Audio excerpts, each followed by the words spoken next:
participar en otros. Y de ahí, por ejemplo, entonces vino la posibilidad de que volviera a trabajar el tema. Y se me pidió volver a trabajar la perspectiva que he llamado intervención, racismo y clasismo en la República Dominicana, algunas actualizaciones, un poco como decía Maribel, para no repetirme. Entonces, retomé el tema, pero no digo lo mismo, aunque hay cosas que se parecen. Si ustedes me permiten, voy a leer, y después en el debate vamos a participar de este tema. Ciertamente que el tratamiento del racismo en sociedades como la nuestra nos obliga a una recuperación del pasado histórico en que bajo unas relaciones sociales de dominación se encontraron grupos humanos diferenciados en lo social, lo político, lo económico y lo cultural.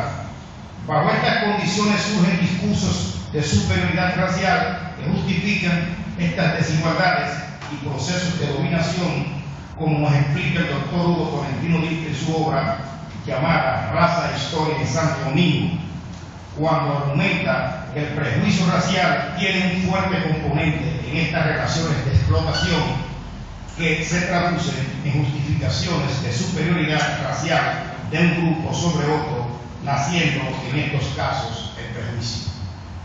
Como sabemos, el racismo, que es una fundamentación teórica para explicar la superioridad racial de un grupo con respecto a otro, encontró asidero en la teoría evolucionista que se apoderó del pensamiento social a finales del siglo XIX, compartiendo el escenario con el positivismo y el socialismo científico, todas, por cierto, teorías racionalistas.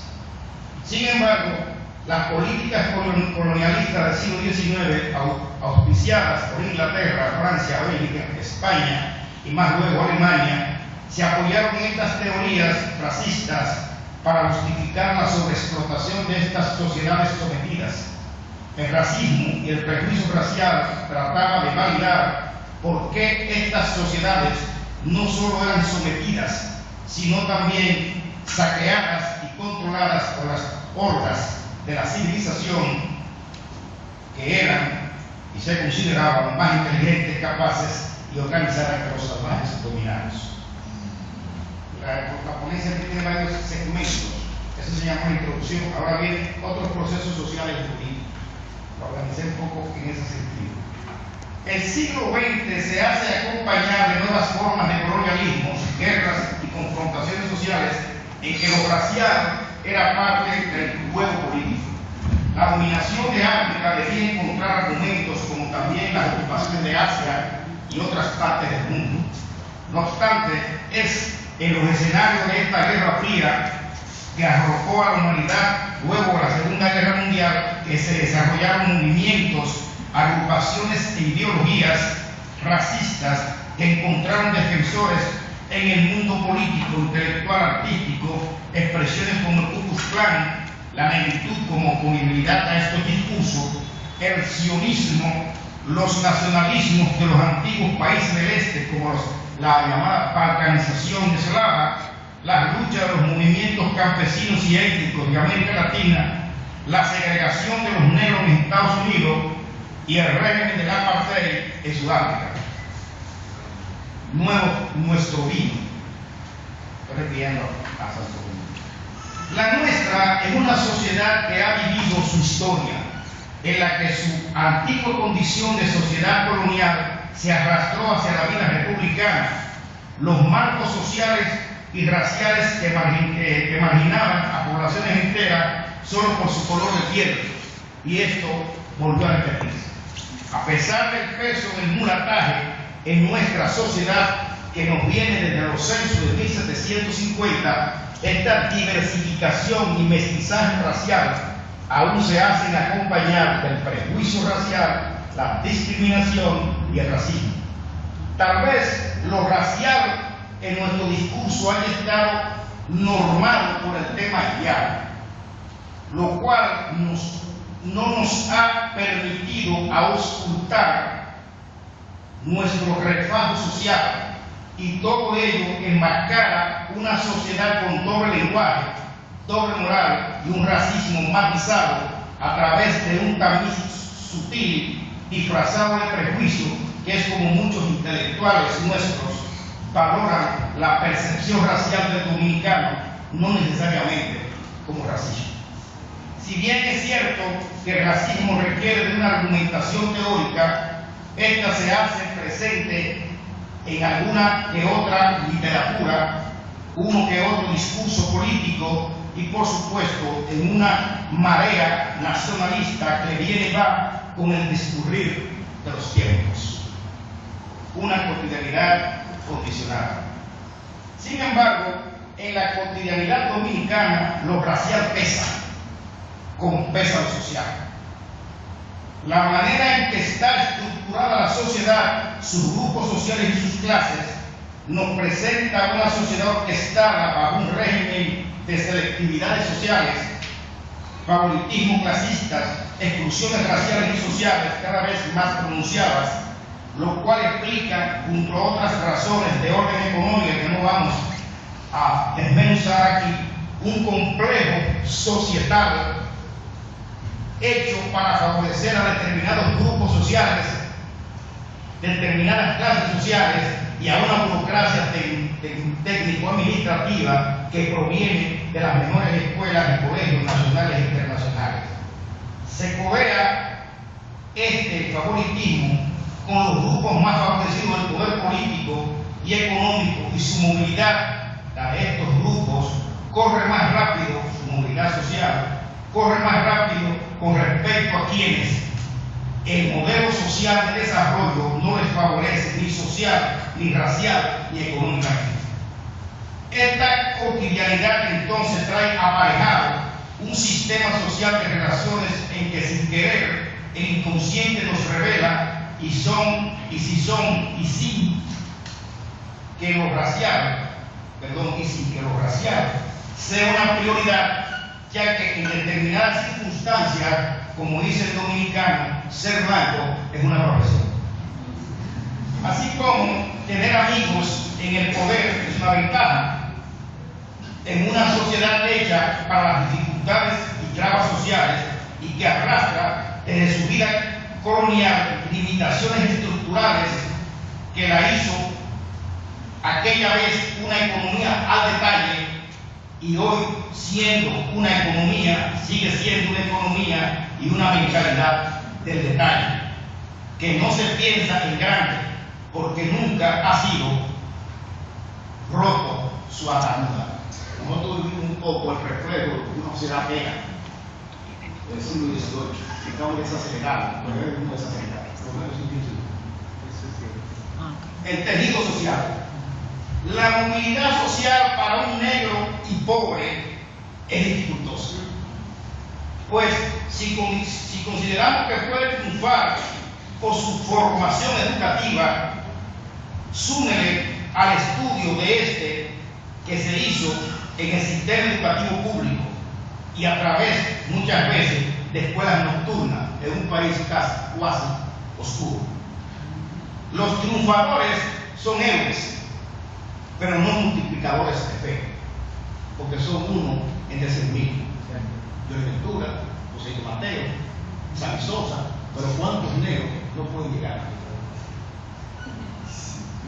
Ante tantas ausencias de posibilidades, ante tantas negaciones del ser, ante tantas trabas sociales, surgen las respuestas del pragmatismo popular: el viaje al extranjero como salvación, el matrimonio con un extranjero, con un narcotraficante, con un rico o con un político bendecido con la suerte, o con un grupo de amigos, o tener un grupo de amigos con apellidos, o un saque de la loto o de la lotería. La suerte se traduce también en desesperanza, porque no nos toca a todos, sino a algunos. A pesar de tan lastimosa realidad, es notorio encontrar los sectores sociales bajos, por no decir los de alta sociedad, quienes aún viven de los perjuicios, y la penalidad social no termina de igualarlos como seres sociales humanos, y tienen sus preferencias. Como me decía una estudiante en el habla, solo que cuando es condicionada esa preferencia, viene acompañada de prejuicios y consideraciones racistas. Si el estudiante me dice, pues si yo me caso porque me dé la gana, es una decisión mía, perfecto. Pero cuando es reiterado, usted busca un blanco para casarse, para terminar la raza, es un problema social, y personal. En la vida pública, los padres que aceptan los novios porque tienen una situación económica buena, aunque el pelo es malo o mota, como decimos nosotros, el color de la piel negra o la lengua pronunciada. Pero a pesar de eso, tienen. Y es blanco. Aún así, no, en este caso es negro, la hija posiblemente sea plata o clara, él está aceptando el matrimonio porque él tiene una condición económica favorable, pero él le saca en cara, y ya hay familia, que él es bueno, tiene dinero, pero cuando es negro, o tiene la lengua grande, esos detalles que a veces se hablan en familia. Aún así, hacen el esfuerzo de aceptarlos. Padres que no ven con buenos ojos que sus hijos salgan con amigos de color oscuro o negros, simpatizarían con otra junta más clarita de tez. Eso se ve mucho en esta sociedad. Lo que pasa es que no es transparente, porque falta transparencia de todo. Esa es una de ellas. Aquellas mujeres que con orgullo se ufanan de no acostarse nunca con un negro, o aquellos hombres blancos que para la cama la prefieren negra, no así para casarse. Si no es eso racismo, que me explique dónde lo encasillamos.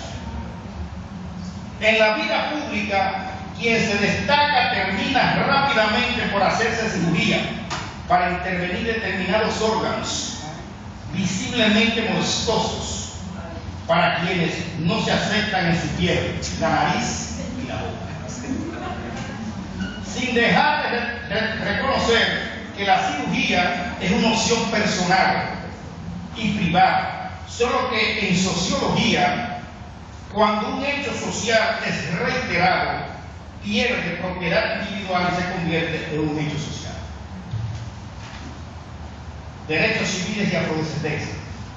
Cada sociedad ha librado su lucha contra el racismo y el prejuicio racial. Estados Unidos, Sudáfrica, Cuba, Brasil. Por eso es obvio que aún quedan entuertos por resolver en las relaciones humanas las personas que, antes de ver o reconocer al otro por el color de la piel o por la forma de su pelo, deben interiorizar en la calidad humana del individuo. Eso falta. La gente prefiere otras cosas para acercarse. La sociedad nuestra no ha llevado una lucha de derechos ciudadanos con firmeza y apenas recientemente, y no en todos los casos, eliminaron el oprobioso color indio de la cédula de identidad, por suerte. Pero al mismo tiempo, en algunas escuelas, al mismo tiempo que se da eso, en algunas escuelas del país y en algunas oficinas, el pelo, su manera de peinarlo y de llevarlo, causa censuras y comentarios desfavorables. Avanzamos y retrocedemos. Que nuestras estilistas y peluqueras sean reconocidas como las más destacadas en otros países como los Estados Unidos o Haití, por solo mencionar dos, es motivo de orgullo y a la vez de reflexión. ¿Cuál es el afán del dominicano con el pelo? ¿Es acaso este un factor racial de discriminación más que de atención estética? Yo pregunto. Los ejes transversales del discurso. Miramos por qué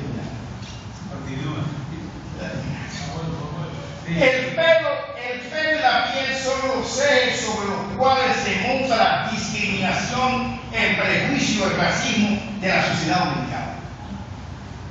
De ahí la importancia del pelo en el patrón estético nuestro. ¿Acaso creemos que planchándolo nos acercamos al patrón estético promovido como el de mayor belleza y por tanto es a la vez uno una no aceptación de una parte de nosotros que a la larga subyace como un empobrecimiento de la autoestima individual y social, pues el que tiene su pelo crespo ha de sentirse mal que para lucirlo debe modificarlo para que los demás lo acepten como bien o como bueno. En el caso de la política nacional es evidente el afán de imagen de nuestros políticos actuales, expresión fiel de la era de la imagen. Sin embargo, es evidente el esfuerzo que desde el Photoshop se hace para mejorar la percepción física del candidato. No es solo un tema de la edad, sino también física. Usted lo ve en vivo, que no lo reconoce. ¿Quién actuó? El Photoshop. No para tumbarle años, sino para quitarle la bemba, para quitarle la nariz y para flecharle un poco el pelo. Falta sincerización interior, conciencia de pertenencia a una sociedad caribeña, mulata, afroamericana, mestiza, autoconvencimiento y encuentro con nuestra realidad física. No es posible que vivamos tan pendientes de la imagen que hasta en los carros públicos llevemos un espejo para que antes de bajar del mismo nos arreglemos. Eso va para nosotros.